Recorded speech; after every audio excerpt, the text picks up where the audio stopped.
Alrighty. We'll try this again. Greetings, minions and associates. If you are already a minion and would like to tithe, please hit like. If you would like to become a minion, please hit share. If you would like to evangelize, if you would like to confess, please do so in the comments. And if you would like to evangelize, please share. Today we're evidently brain size matters. Yes, brain size matters. That's something that we're finding out about the neurodevelopment of autistics. So we will be getting into that and more. I got a kind of a funny story that came across here. Let me see if I can. But and we'll be getting to that also here in just a little bit. All right. Brain overgrowth dictates autism severity. New research suggests brain size matters.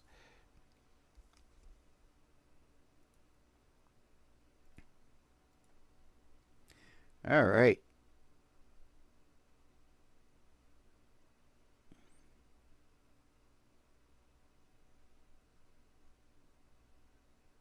Can't find my placeholder.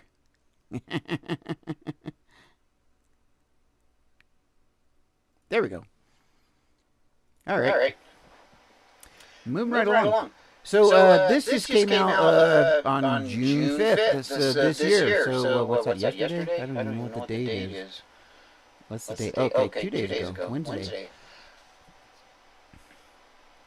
Some children with autism experience profound lifelong difficulties like developmental delay, social struggles, inability to speak. Others experience more mild symptoms. The disparity in outcomes has been a mystery to scientists until now. They always overstate things, don't they?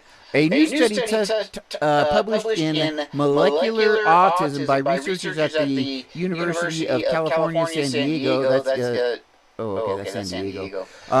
Is the first to shed light on the matter. Among its findings, the biological basis for these two subtypes of autism develops in utero. Researchers use blood-based stem cells. Now, see, we're getting into stem cell research here. We're getting into the CRISPR and the everything that autism speaks loves. Stem cells from 10 toddlers. When we're messing with stem cells, essentially, no matter what they're saying, they're still looking for a cure. That's all there is to it. There's all kinds of people looking for a cure. And we know that's not going to happen, but nonetheless. All right. They also created BCOs from 6 brain cortical organoids. Now, these brain cortical organoids, they talk about those a lot. And essentially, as I understand it, that is a description basically of the brain guts that deals with our neurological. Hello, Lick Luster, how you doing? So I've been seeing a lot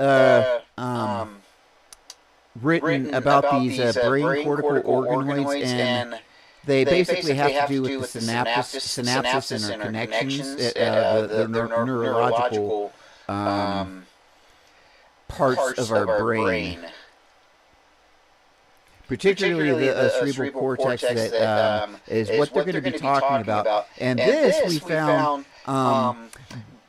autistic girls have a thicker cerebral cortex and it develops much more quickly. And that's in like babies like I think it's like a year and a half old they found. So this is getting fairly interesting.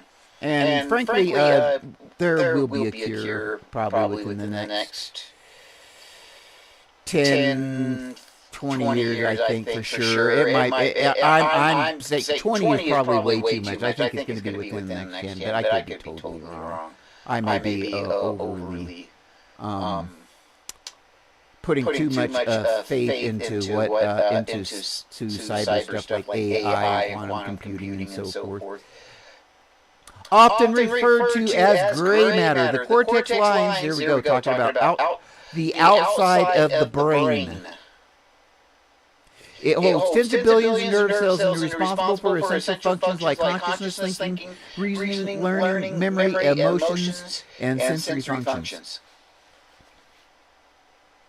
Among their findings, BCOs of toddlers with autism, of course, it's always framed as with autism because it's a disease. It's not a disease, it's a neurological condition. But I'm being a smart aleck. Were significantly 40. Okay, so the BCOs of toddlers with autism were significantly larger, roughly 40%. Those of neurotypical controls, according to 2 rounds of study performed in different years. Now, this is 10 toddlers. Just saying.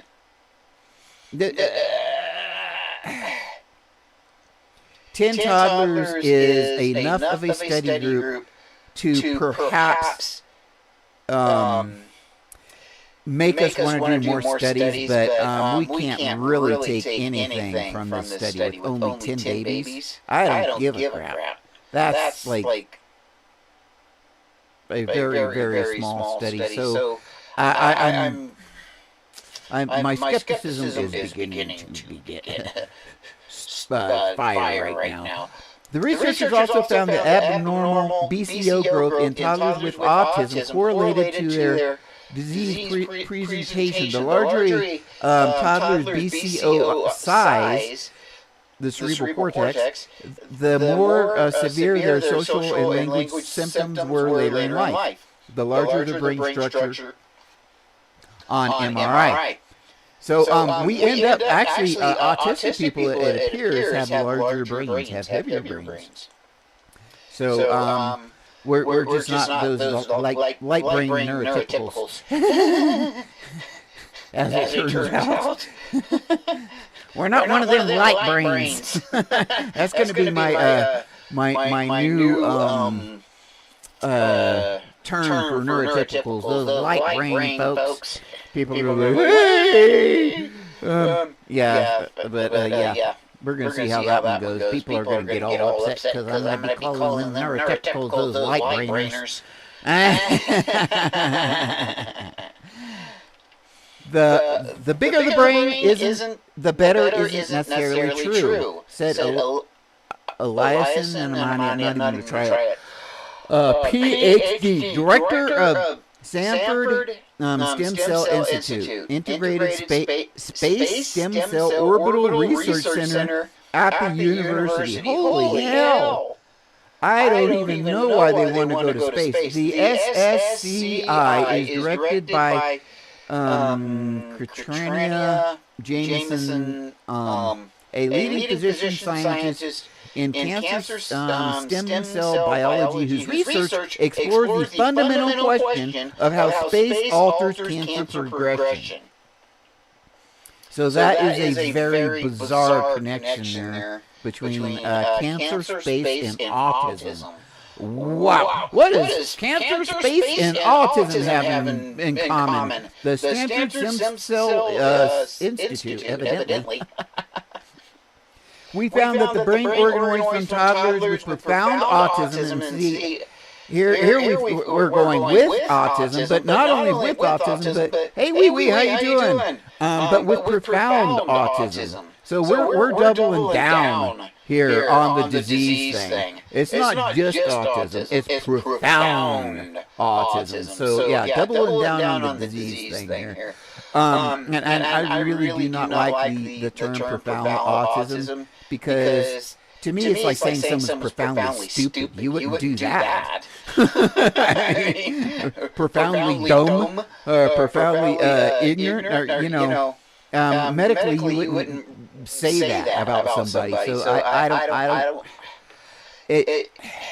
It just leaves a bad taste in my mouth, whatever the hell that means. We found that the brain organoids from toddlers with profound autism, there are more cells and sometimes more neurons, and that's not always for the best. Now, what I understand is that we have twice as many neurons, but they're saying sometimes more neurons. So that maybe the twice as many neurons was a theory or theorem. We'll have to look it up. But that's what I understood up until now. What's more, the BCOs of all children with autism, regardless of severity, grew roughly 3 times faster than those of neurotypical children.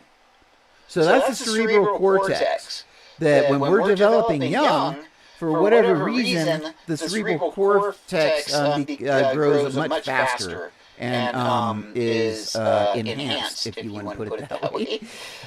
Some of the largest brain organoids, just saying this sounds so weird.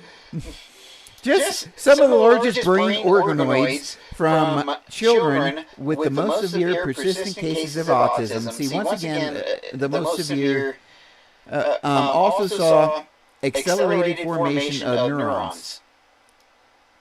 So there's definitely a connection of the neurons here, or a connection with the neurons in the fact that our neurons are definitely a lot different, and that's what makes us autistic, at least part of it. The more severe the toddlers, and see they're still talking about toddlers here, autism, the quicker their BCO grew, sometimes to the point of developing an excess of neurons. And then they show this nice chart here, which looks confusing as all get out. The core symptoms of autism are social. Okay, we already know that. We need to understand the underlying neurobiological causes of these challenges and when they began. Well, we have a really good idea when they begin, like right after conception as we're being developed. We are the first to design an autism stem cell study of this specific and central question. So when we find out the underlying neurological causes, then we can cure them. So it's just a word here. It has long been assumed that autism, a complex pool of progressive disorder, begins prenatally and involves multiple stages and processes. I haven't heard about the multiple stages and processes. I don't know what they're talking about there. While no people with autism are alike, and you met one autistic, just as no two neurotypical people are, those with autism can generally be grouped into 2 categories. Notice how they phrase that. Those with the neurodevelopmental condition, instead of just saying those with autism, can generally be grouped into 2 categories. Those who have severe social struggles and require lifelong care, and even may be nonverbal, and those who have mild version of the condition who's eventually develop good language skills and social relationships. Well, that's not accurate, actually. I've always had fairly good language skills. Now, social relationships, I did when I was younger and I cared. But now I just don't have any friends, and I haven't had any friends in years, and that's just one of those things.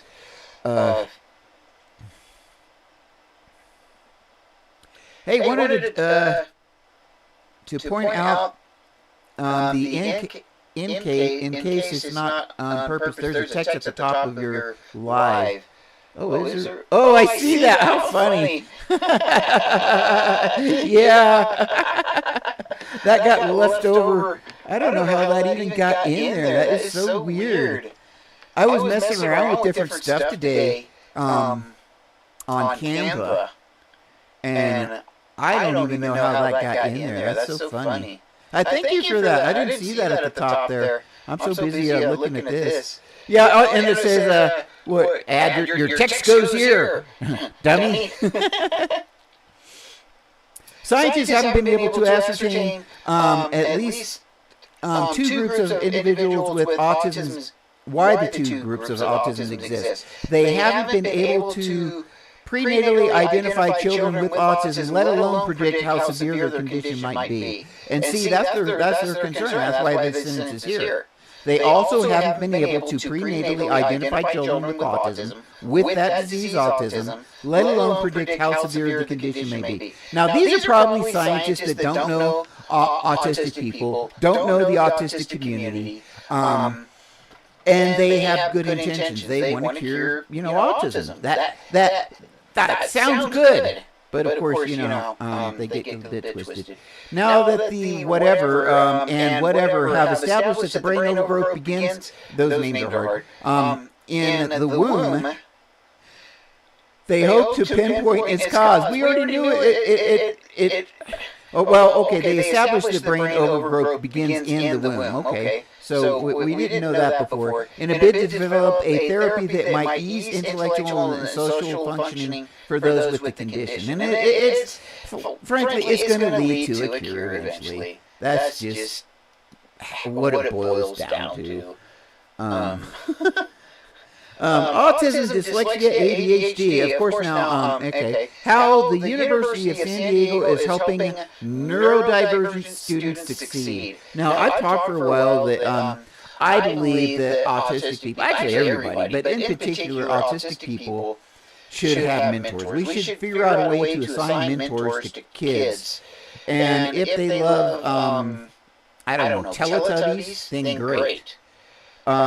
Let's foster that. Let's help them with that, and let's help develop their mind. Maybe they might be the best Teletubby trader and in the future of Teletubby antiques or something. I don't know. But it could be in science. It could be in anything. It could be in stuff that concerns outdoors or sales, whatever. Whatever their interests are. We should bring them, like magic cards even. Hey, that's a special interest, and they make a lot of money on those cards, selling those cards. So there are ways to have careers in things that we are our interests. What we don't usually have is the mentors to help us to achieve the goals that we want to achieve. Now, I think in terms of college, I wish I had gone to college and had the mentors there. And I'm not talking about just tutors, but mentors. Say you're going to college for astronomy. Not only would I want tutors to help me in college, but I would sure love to have astronomers take me under their wing. The thing is with video conferences and so forth, now you could have an astronomer in Guam or Alaska or something helping some guy in Tennessee or some gal in Kentucky or whatever. So that's really amazing. And we have the opportunity to mentor in ways that we never have. And in those ways, actually, it could even be safer for a lot of people where it might be higher risk situations in person. Maybe those situations wouldn't be quite as risky and so forth in via video, as long as that relationship stayed there. But anyway, just food for thought. Nikki Elliott skipped the 5th grade. She was so smart she could have skipped another, she said, but her mother didn't want her in class with older boys. She was bored in school. She had nearly photographic memory and didn't need to study, so she never learned how to. She remembered finishing her assignments in 5 minutes and spending the rest of the 30 waiting for her classmates to catch up. But when she got to college, classes were different. I really got a big crash and burn. So she's neurodivergent, evidently.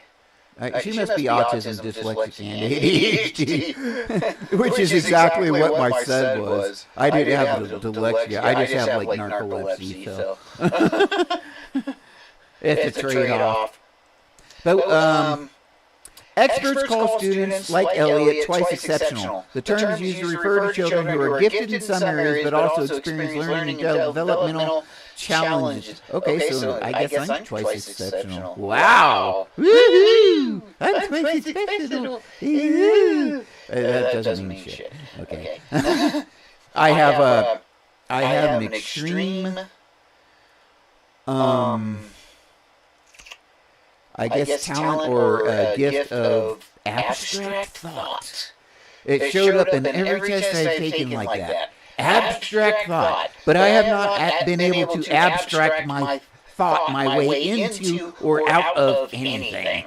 So, she remembers being in college and thinking, people told me I was so smart, but why am I struggling so hard? Elliot went on to become a special education teacher, and she never stopped thinking about how to create a world in which young black students like yourself could be taught to work with. I really hope they're putting words in her mouth. In a world in which a young black student like yourself could be taught to work with instead of against her learning differences. How about just a young kid instead of making it racial? And that was, I bet you those words were put in her mouth. And said she never stopped thinking, okay, maybe she did, maybe she is racial about it. And there's nothing wrong with black pride or ensuring that black students have every opportunity there is, but this was supposed to be about autism. I just didn't see it necessary to put that out when we're talking about autism. Black issues in autism are a different issue, and that is extremely important and should be talked about. It's just not the focus of this article. It is the simplest neurodiversity.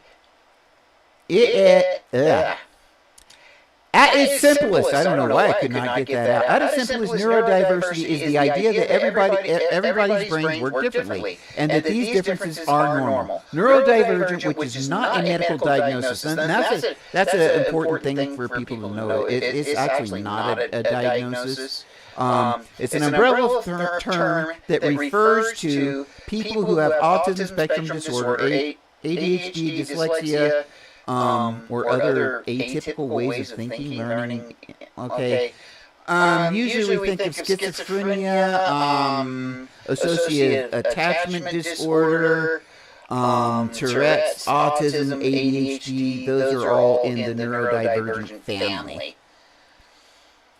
Embodied equality is another term for the new center's name, which refers to anti-discrimination approach that considers all aspects of people's identity, including race, gender, ability, socioeconomic status, and when addressing social problems. Okay, so this is what happened.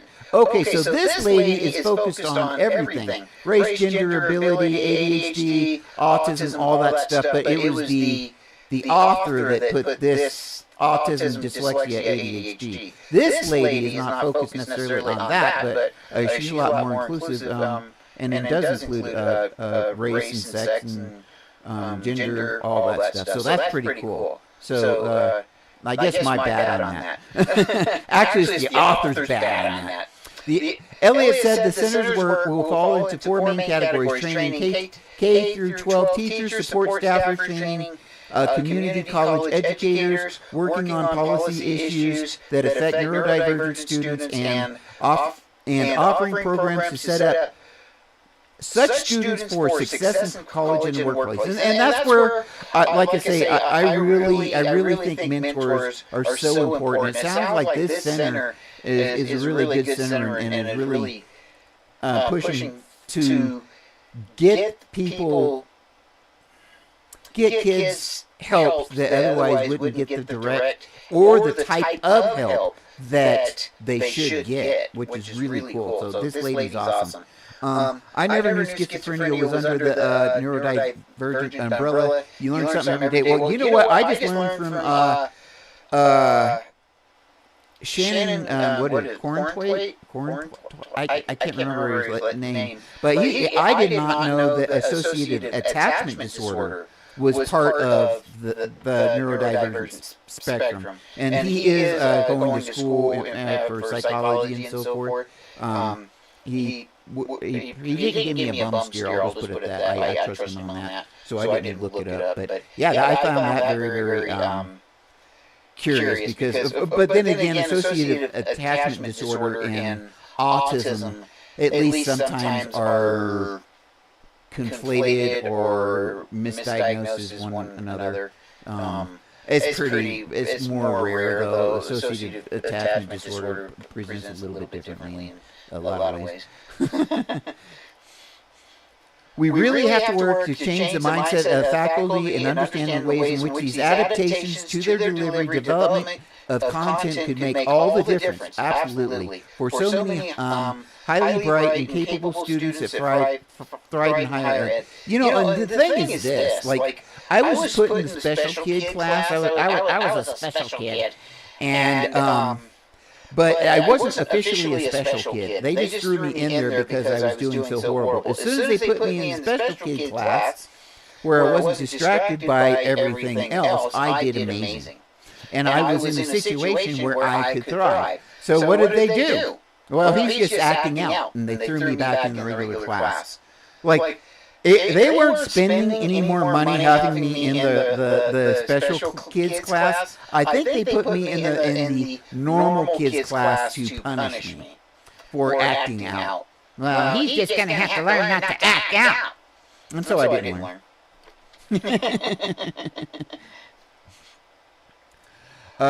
As a public understanding of the brain differences expands, college leaders are trying to help make campuses and hospitals more hospitable to neurodivergent students. I try to make them more accessible to all people. I've actually, for the Veterans Administration, I suggested that they have an incandescent lamp that they get from, like, a Goodwill or something like that. And that way they could turn off fluorescent lights or whatever to be a little bit more friendly, particularly if somebody's having a meltdown or what have you. A task force at UC Berkeley, for example, is focused on medical care and assess to screenings or assessments. This is a weirdly written sentence. Potential and curriculum changes in disability accommodations for students and for employees who are often graduation students. So yeah, this is pretty amazing. I'm not going to finish this. This goes on for a long way. I am going to see how they wrap it up here. Some neurodivergents struggle with the understanding of social dynamics and cues or with social anxieties, some requiring social interactions involving graded group projects. It puts them at a disadvantage. Socialization can pose significant challenges for those students outside the classroom, too, as they navigate the community, living, friendships, and dating. Okay, yeah, of course. Elliott said the new center will offer a program that will support black students with and without brain differences starting in the 6th grade. So actually, this is more for black students necessarily than autistics. So yeah, the author really screwed up on this. This was not really about autism so much as it was for black students, which is great in itself. Good for them. Black women or black girls are the least likely to get diagnosed, and black young boys are the most likely to be beat up or unliked by police. So we still have a long way to go there, and hopefully the police will settle down a little bit.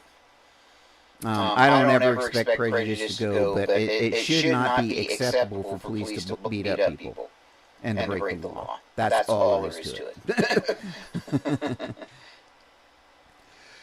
Could brain overgrowth? We're talking about the cerebral cortex again. This may be a repeat of what we were talking about earlier. Yeah, it looks like it. I want to see how they phrase this and how it's worded here. Toddlers with autism have cerebral cortexes, often referred to as gray matter, that are roughly 40% larger than those children without the developmental disorder. Researchers reported recently in the journal Molecular Autism is written a little bit better. The bigger the brain, The better isn't necessarily true. Okay, yeah. So this is the same Elysium Allison Matori. So yeah, this is basically a recap of that same story. I didn't catch that. Collaboration aims to help travelers with autism fly friendlier skies. So I have right here the sunflower. Boy, I can't see. Okay, mine says hidden disabilities here, and on the back page it has my name, it has my wife's name, phone number, or whatever to get a hold of my wife. And basically it just says I'm autistic. These you can get at any airport in the United States, UK. I don't know how much through Europe they have it's picked up yet. I'm pretty sure, I know they're doing it in Australia, or doing something like it. I think they have their something like it. But this is an international thing, the sunflower and the sunflower lanyard, and it is to indicate those with disabilities. Now, like I said, mine, they're hidden disabilities. So when a person at a train station or whatever sees somebody with this, like, I got priority boarding, so that way I was like, my wife and I were the first ones to get on the plane, so that way we could get our crap stashed. I could get my butt in the seat and not have to worry about dealing with other people or anything else, and I was tucked away meltdown free, didn't have any issues. So that's a really good thing. The thing that I did find out is that, like in Phoenix, Denver, there's a large airport out of Washington. I can't remember where that was. That was out of there's a base out there. There's a bunch of bases out of off by Seattle. But anyway, we were up in that area, and I went to the different airports in our layover times, and I asked as many employees as I could find, "Hey, do you know what this is?" And usually 1 in 20 had an idea what it was. And what I found is that the ones that did know, it was mostly the newer employees. So what I found is that they are training some of the newer employees what the sunflower badge is, but they aren't so good at teaching the employees that have been around for a while and getting that continuing education. So let's take a quick look at the story. People, noises, there's stimuli everywhere. Those with autism often thrive with routine, and sometimes flying can be unpredictable. What's going to happen when we go to a place that's not familiar, or we're asking our loved one, or I'm being asked to do something that I'm not comfortable with. And those are moments within the autism community that can cause significant anxiety, discomfort. It can also cause many families to avoid flying altogether. TSA is making sure we all get home safely, and so they take that seriously. But if you don't behave according to the way you're determined to, you are immediately deemed a potential threat. And we all know that can lead to, additional confrontation. That's why the Autism Action Partnership is working to... And the cops and security guards will be aggressive as hell. Because they're big, bad cops. They're going to protect the public. And unfortunately, then it goes to hell really, really fast. I mean, you can't have good cops. 2 to 5% of cops are good cops, okay? And I was a peace officer for 15 years. The rest of them are all there for power and control and avoid them at all costs. To improve the experience, launching their first collaboration with Epley Airfield by creating what's called a social narrative. Any family can go to Epley's website, and they can go through a kind of a step-by-step of what's going to happen when you get to the airport, when you're going to park, how you're going to do your luggage, they're going through security, and then also the reasons why. Doherty says the printable pages are for anyone, kids and adults who may suffer with anxiety, PTSD, or any mental health concerns. Even before the social narrative was put on the website, we started the Sunflower program for hidden disabilities. So individuals that are suffering from a hidden disability can come in, ask for the Sunflower lanyard or what have you. And then it allows everybody that's working within the airport to know that person may need some special assistance, including TSA. Both organizations agree it's just the beginning of a partnership and a big step towards more inclusion. Now, this originally came out of the UK. It was started there, and I think it went to Australia, and then finally the United States. So it is a good program, but we've got a lot of way to go. Oh, thank you. Thank you for the diamonds there. We sent a team bracelet. Thank you. I appreciate it. I have no idea what that is. I mean, kind of. I'm learning. Hello, my name is Julius and welcome to a new episode of Photoshop Happy Hour where I combine two random elements together, and today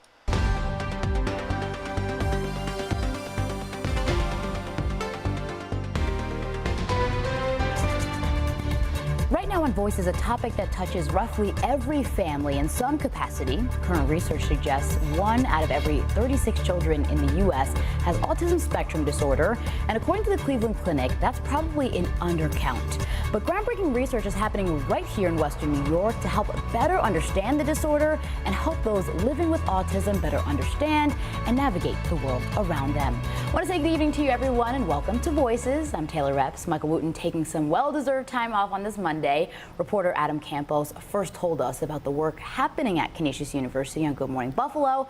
So tonight we're delving deeper into the topic with our special guest here, Dr. Jonathan Rogers, a member of the Institute for Autism Research at Canisius. At least they don't have the puzzle pieces on the background. Like, they cannot resist normally having puzzle pieces somewhere. Dr. Rogers, thank you so much for joining us here. Thank you for having me. So for anyone who might be unfamiliar, just tell us about the Institute for Autism and what your team does every day. So the Institute for Autism Research at Canisius University is all about service. We are here to serve children with autism, autistic children, youth, adolescents, even into adulthood with some of our work. And so we are a multidisciplinary team of researchers. Some of us are psychology professors. We also collaborate with a kinesiology professor to develop and validate programs that really... That studio is horrible. It is so empty, and there's such an echo in there. And this is ABC News. ABC should have way better sound baffling and so forth than that. I could definitely hear that in the have an background. impact on individuals with autism. And so a big part of our research is the Summer Max program, which was developed over 20 years ago and has extensive empirical evidence validating its true effectiveness for our kids. We've seen multiple high-level studies that that the Summer Max program impacted the autism characteristics, the social responsiveness, and the emotion recognition of the kids who we worked with. What's really unique, too, is that we've taken the Summer Max program and adapted it in multiple other ways, including a school-based program where we could take those elements that are based on the idea that we can teach social skills, that we can help our kids better understand the social world by breaking down the skills, teaching, modeling, and practicing those skills, and that when we use those elements at the summer program, at our school-based intervention, we also have an after-school program. This sounds really good, but are they teaching masking, or are they actually teaching skills interacting with people? Program. In all of those different forms, our techniques really help build these social interaction and social communication skills for our kids. So what does that do for kids, right? When you see this change and you see them be able to take these skills over time, how does that change their lives? That's really what's impressive about some of... If he says something like they look like neurotypicals, well, he'll suggest that he won't say that. But our most recent work is that not only have we impacted them in the short term, where now they have more advanced social skills, they have more advanced ways to interact with others, to make friends, to interact with their teachers or with their parents. And what's really impressive about our newest research is that what we did is we took results, we took a study that we did of our school-based program, And we followed up on those long term. So we wanted to look at, do these findings maintain over 2 to 5 or even farther years into adolescence and young adulthood? Do they stay strong? Do we still see those impacts? And we did. In fact, in this study, because we were comparing our school program to our summer program, He's just saying, I want to know what the heck he did. What are they doing? Those two programs, after that 2 to 5 year period, the positive gains the kids showed were still there when we followed up. So what that says is that even into late adolescence and early adulthood, the skills that we taught, the gains that our kids saw were durable into that time. And this is one of the first studies to do that, to actually show that not only can we impact these skills in the short term, but in the longer term as well. I sure wish I knew what he's calling skills. What is he talking about? Incredible impact, and awesome that it's happening here in our backyard. Obviously, I know it doesn't stop here for you guys. So what's next for you guys at IAR, and what does this mean for the future of studying autism? Thank you for asking. That's something that we talk about all the time. So one of the things that we're doing is that we have adapted those elements, those social skills interventions, into multiple formats. One of those formats actually is going on right now at Canisius, where we are doing those social skills elements along with some physical activities, so that kids are not only getting the social intervention piece, but they're also getting some positive physical activity growth as well. Along with that, we also have an after-school program that we're running in a variety of area schools. What's really unique about that is that it's not just our students that we've trained, but we're training teachers' assistants, we're training paraprofessionals, people who wouldn't necessarily usually be delivering this kind of intervention. We have taught them to also use these elements so that the kids aren't just getting it during their school day, they're getting it in their after-school program. Wow. Finally, one of the really big things that we're excited about— He hasn't said anything about ABA, but he's just not saying what they're doing. Is that as autistic individuals grow into adulthood, more and more the focus of our research and the focus of the ways that we support the autistic community is respecting what we call neurodiversity, respecting those aspects of autism as an inherent part of the development of the self. And so some of the research that I've been doing along with my colleague Dr. Lodi Smith is to study that idea of autistic identity into adulthood and beyond. And what we want to do is take that understanding and develop ways to support or accommodate or intervene in a way that is both effective, like our child intervention. This guy has gone on for 6 minutes and said nothing. For autistic individuals, so that they want to participate, so they know that we are respecting both their diversity and individuality, but also helping them function and be successful. Kids younger than their peers may be more likely to be diagnosed with ADHD and autism. And this is so weird, the way they phrase that sentence. It is so strange. Essentially what they're saying is a study found out that if you have 20 kids in third grade, the youngest out of that group are the most likely to have autism. So and so the same thing in now this was among grade school, by the way. If your child is among the youngest in their school grade, it is more likely they'll be mistakenly identified by teachers as having ADHD or autism. Interesting. If your child is among the youngest in their school grade, it is more likely they'll be mistakenly identified as, oh my God, wow. So this is talking about if your kid is younger in the class, they're more likely to be misdiagnosed. Adults involved in identifying, raising concerns over a child's behavior, such as parents and teachers, may inadvertently misattributing relative immaturity as symptoms of ADHD ADHD. Are you freaking kidding me? Really? Wow. That's really messed up. But at least this is a problem.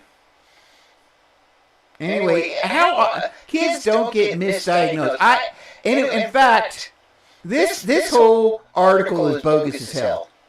It's just bogus. Parents and teachers don't diagnose autism. And this says misdiagnosed. No, they can attribute, and here they actually say it right, inadvertently misattributing immaturity as symptoms of ADHD. This is a horrible article. This is a horrible article. I'm quitting, and just because they mention autism, they're getting one. That's it. Just one. That's all they're getting. This is a good thing. They're paying attention. Oh my God. This is a horrible article. This phenomenon has been shown in research over a decade, but knowing about it does not seem to be changing practice. Who cares? Who think are autistic and they're wrong? So what? Anyway, you should treat everyone like they're autistic anyway. Wow.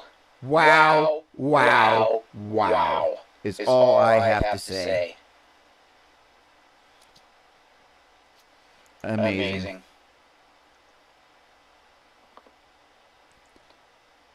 Moving right along. Mother says she's innocent after toddler with autism found wandering on busy Cobb County Road. Says she's innocent.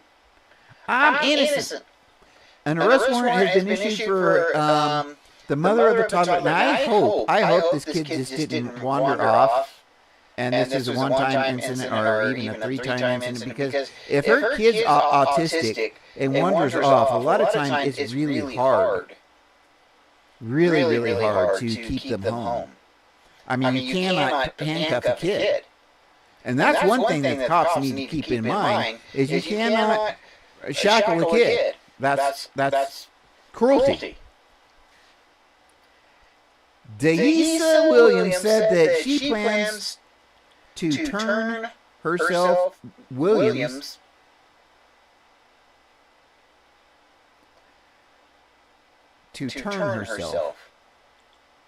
Williams said she's innocent and plans to fight the allegations. Oh, maybe turn herself in. Around 6 p.m. that night, witnesses reported seeing the toddler who, what? How did we get to that night? Oh, okay. Who is nonverbal and has autism, wandering without shoes. The boy was less than a mile from his home when found. Neighbors told Newell they've seen the boy wandering alone before. This is really sad because you cannot stop it a lot of times. It's not necessarily her fault, you know. I mean, she has a kid it's called eloping. There's literally a term for it. So this is really sad, and if neighbors have only seen it happen once or so, that's really sad. They should be helping, not charging this woman. This is really sad. And I guarantee you she gets hammered for no damn reason. How much you want to bet she's black? How much do you want to bet she's black? Let's see. I bet you she's black. And it was the neighbors who called police, and they say that money. I would put money on the fact that she's black. It's not the first time the child was left alone. Thanks for being with us. I'm Wendy Corona, in for Karen Greer. And I'm George Estevez. New at 5, police issued an arrest warrant for the mother of that toddler with autism found walking alone on that busy street.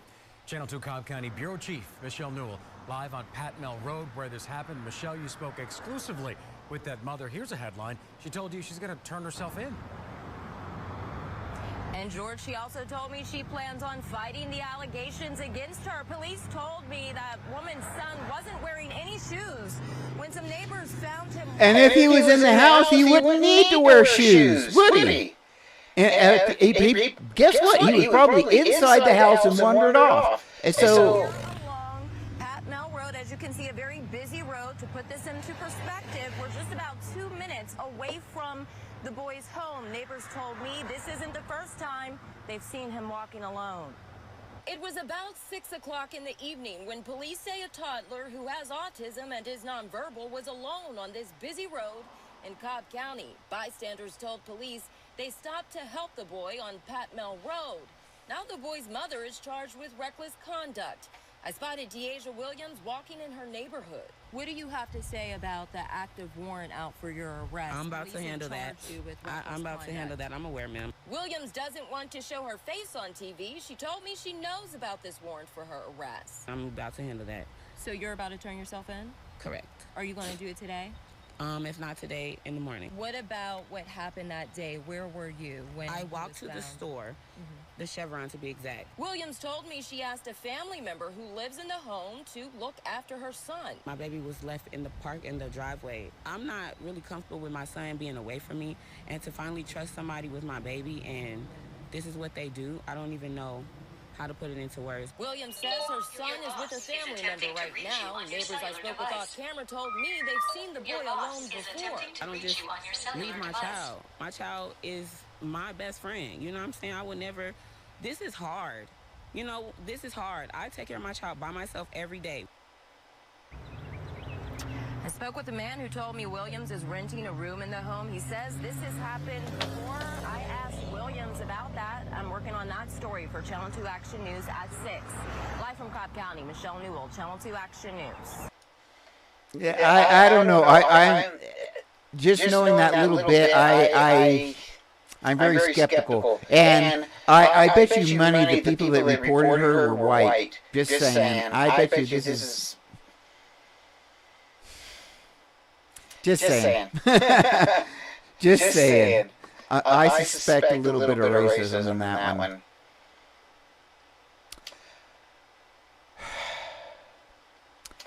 Okay, so this one is not so fun. 5-year-old boy with autism, of course with frame-rate disease as usual, dies days after being pulled from Delray Beach swimming pool. Oh my goodness, and he hung on for a while, and then he died. Aww, poor baby. The child died Monday, June 3rd at the hospital. Investigators say he was unresponsive when someone pulled him from the water about 2:30 p.m. May 29th at the block. Okay, whatever. Preliminary findings indicate the boy was in his grandmother's care and wandered away from the home a few blocks from the pool? Okay, oh man. Police are investigating the circumstances regarding the incident. The drowning death is the third reported case involving a child in Palm Beach County this year. With each case involving a child under 6, according to the statistics. I wonder how many of those were autistic. So, the thing is, and they're showing snakes here. Okay, whatever. The reason I want to talk about this is because this is a thing that happens commonly. And we just need to be aware that there's autistic kids that die every day from eloping or what have you. Every day, it seems, there's an autistic kid that dies. At least once a week. For sure, that I've seen. Usually more like twice a week. Designation of profound autism should not be obscured. Okay, first of all, we shouldn't be using the term profound autism. So whoever is writing this is probably not part of the autistic community. At least they didn't throw down on puzzle pieces. Whitney Elmey is to be applauded in her courageous stand on profound autism. My son is profoundly autistic. Please don't say he's merely neurodiverse. Nobody is saying he's merely neurodiverse. Your kid's autistic. Okay, how much support needs do they have? Okay, let's go with that. But calling him profoundly autistic is dehumanizing. That's what the autistic community thinks. Whitney. My colleagues at the New York... who's my colleague? Who's writing this?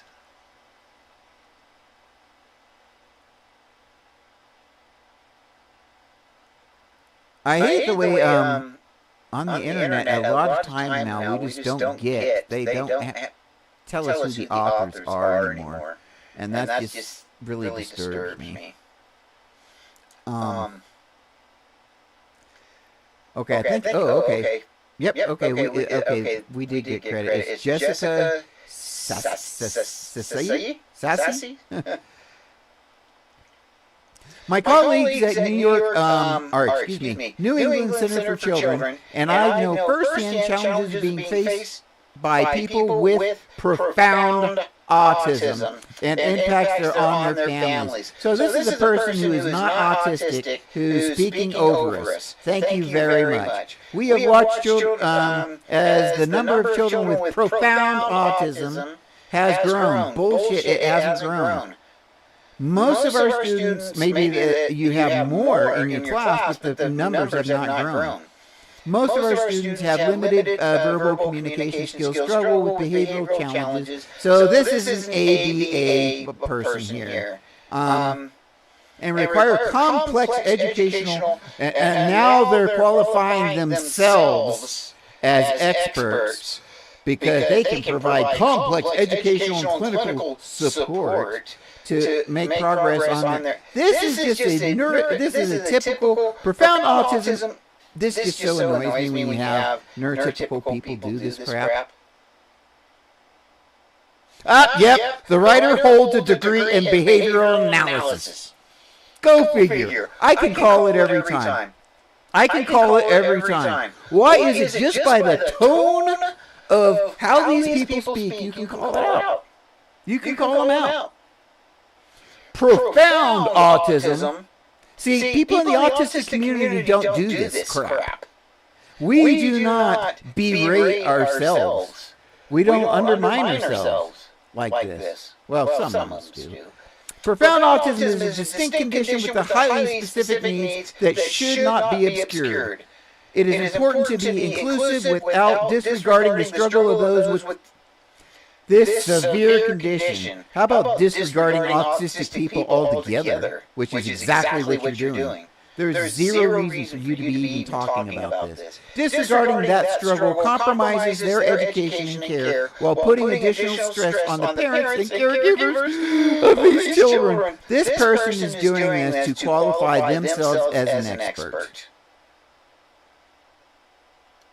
That's what's going on here.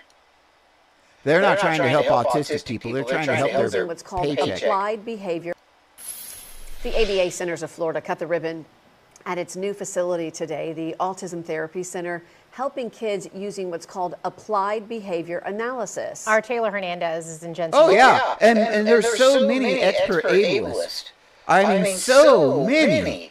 It's like if I see or hear of an expert in autism, automatically I assume they're atheists, or at least I am prepared for the fact that they're atheists, that they're going to be ableist.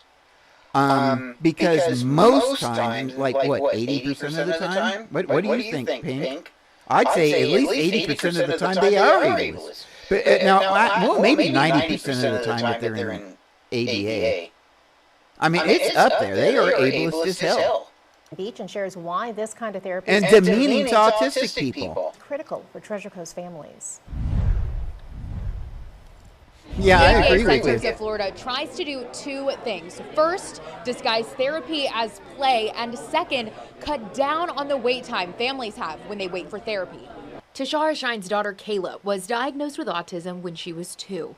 Kayla with autism was nonverbal before starting therapy at ABA Center. Now she's speaking sentences and now she's speaking sentences. Okay, let's go back here again. Same argument I make every time. Starting therapy at ABA Center. Now She's speaking. Okay, let's see how old she was. Tashara Shine's daughter Kayla was diagnosed. Now what? I didn't catch how old she was at the beginning, but this is what's going to happen.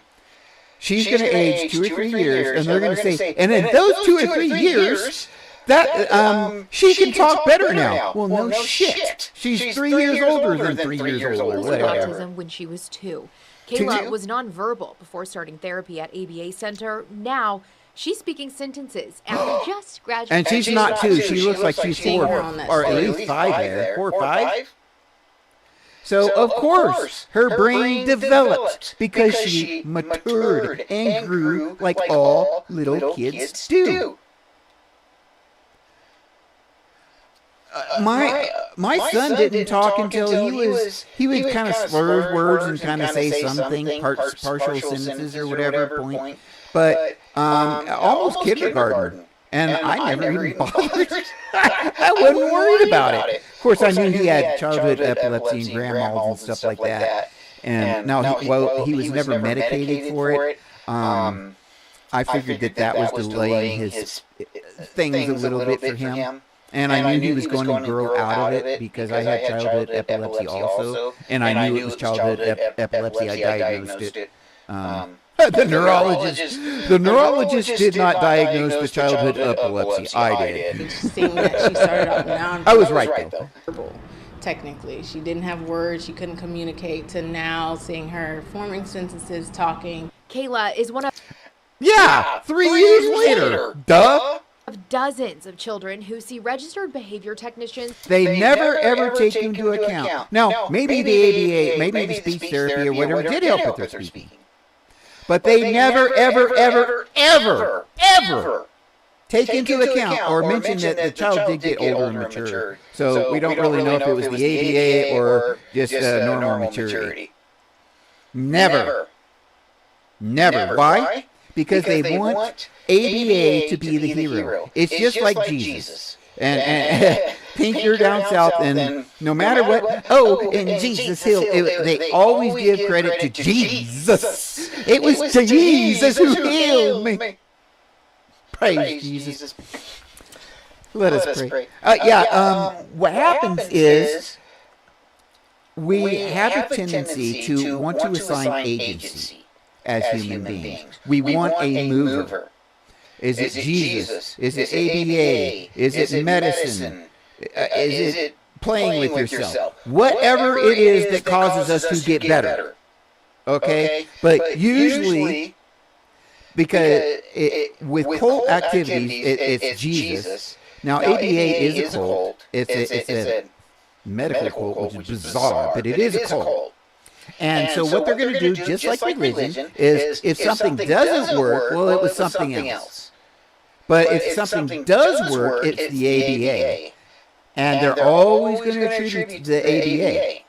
And then they're also going to help develop that identity of the autism mom and the autism dad, the autism parents, and create that dependence upon ABA, or make the parents feel like they have to have it. Did you ever have any experience with ABA, Pink? Through the ABA Centers of Florida. We use evidence-based strategies for interventions to reduce evidence-based strategies. Yes. Guess what?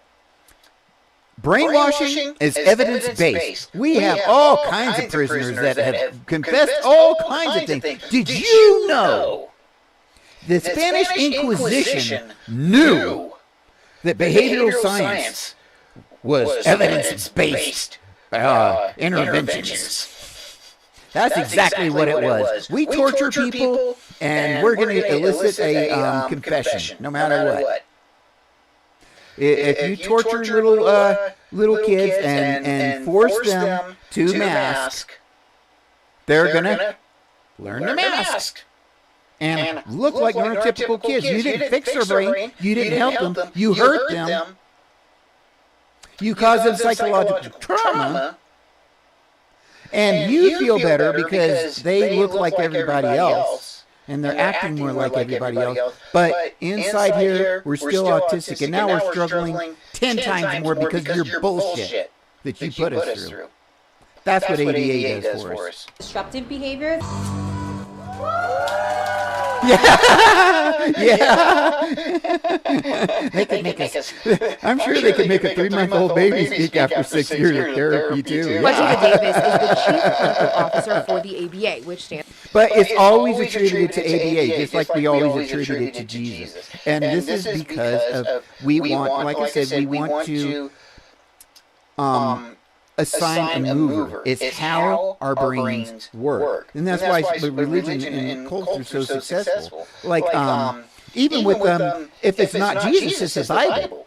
A lot of Christian religions are actually book religions, not God religions. Because, as a Methodist, I was more of a book religion guy than a Jesus guy. And that's because it's all in the book. It's all in the book. So it was a book-based religion in that respect. Stands for Applied Behavior Analysis Centers of Florida. We want to make sure that our clients are learning in an open, naturalistic environment.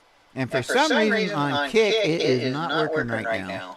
This colorful, activity-filled space helps behavior technicians work with kids in an environment they can look forward to visiting. We work on modifying behaviors that might be dangerous or behaviors that kiddos need to learn in order to live an independent life. The mission is personal for Cynthia Shogreen. She is the Assistant Clinical Director for the Jensen Beach ABA. Babe, I was reaching for my gun. She's also a mother of 2 sons with autism. If we're doing our job right, the kids don't even know that they're in therapy. Florida's population has the highest prevalence of autism in the nation at nearly 5%.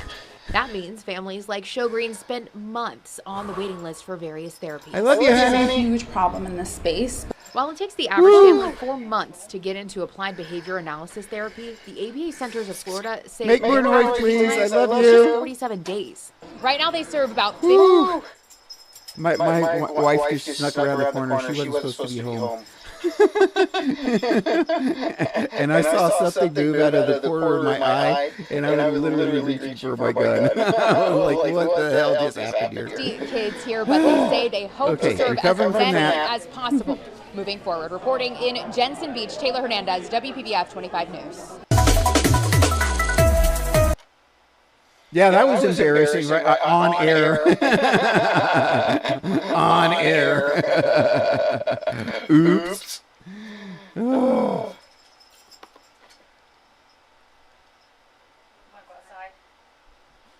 I put her outside when you left. Well, she wants to go out. Okay. She probably just wants to see you.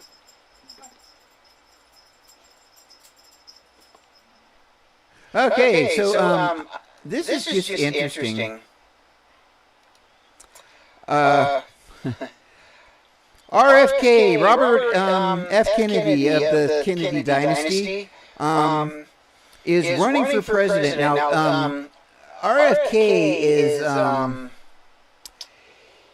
he has been anti-vax for a lot of years, and he is very weird about it, and he never has rescinded it, no matter how much evidence has come out.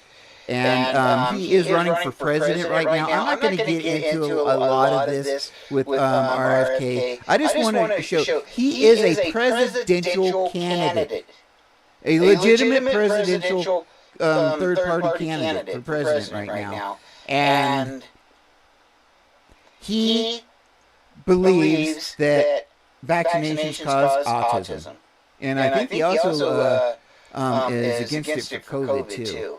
Yeah, he's one of those ones that are pretty much out there. So just be aware that we still have what should be educated people in very high levels of government that still are anti-vaxxers, and they still believe that vaccinations cause autism when there are no legitimate scientists, no legitimate doctors in the world that believe that. And I literally mean that. None in the world.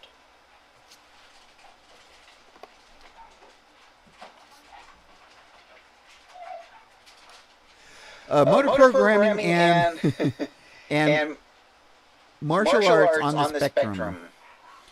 Now, I found when I was a kid, my autistic brother-in-law taught me some kung fu that he'd learned. He was my sensei.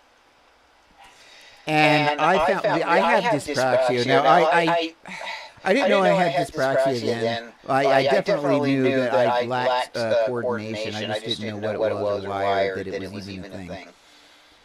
And when I was living with my brother-in-law, we practiced martial arts every single day for a couple hours every single day. And so in a very short period of time, and I practiced on my own. So in a very short period of time, I learned, my body began to change in the sense that your spatial perception and so forth is just like dance. I could have done dance and it would have done the same thing. But it helps you to be much more in tune with your body.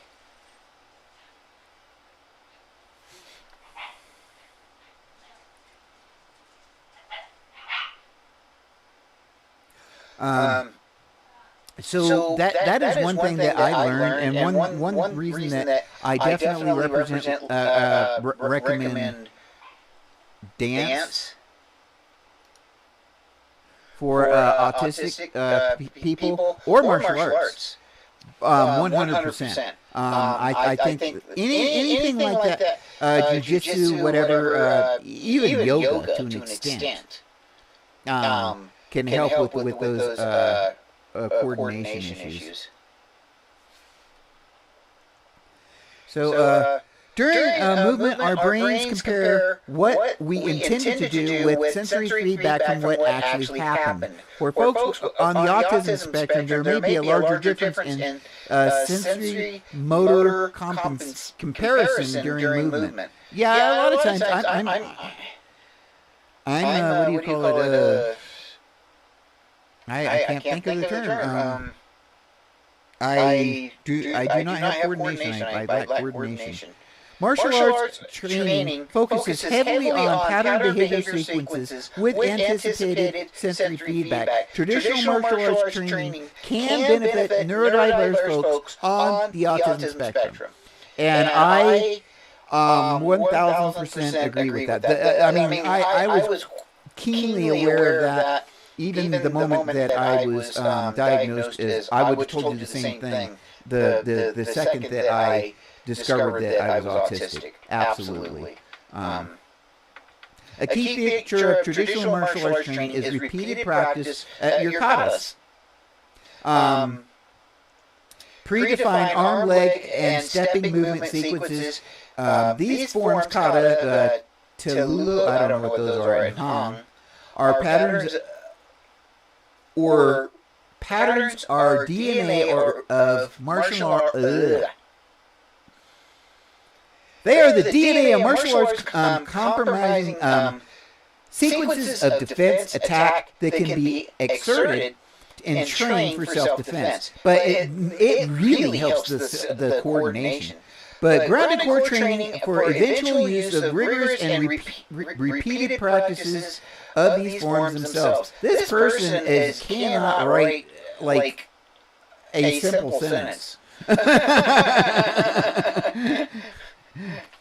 It's been suggested that a contributor of sensory performance on the autism spectrum is an issue of processing the sensory feedback that occurs during the movement itself. Okay. What I said. Oh, that's why it's psychology today, so they have to make it wordy. What I said. That's the quick way, the better version of it. Take ballet, dance, things like that. Sports can definitely help with coordination, but in particular, where you have katas and things like dance and so forth, where you're repeating very fine, specific motions rather than using the more gross motor skills, such as in football, baseball, basketball, etc. You want to find sports that deal with those fine motor skills. And that's where it really helps. Psychology Today, by the way, there's an article in there, and you can look it up, and they have listings of practitioners that can give adult diagnoses and They also have them according to who's in your area. Although that does not matter as much. I had a practitioner diagnose me in Boulder, Colorado, but it was COVID time, and I actually got that diagnosis on the phone. The other diagnosis was a lot more involved, and I ended up going to Denver for parts of that one. Okay, actually, you know what? This looks like this is the very. This is all I have for the day. So, wow, this is early.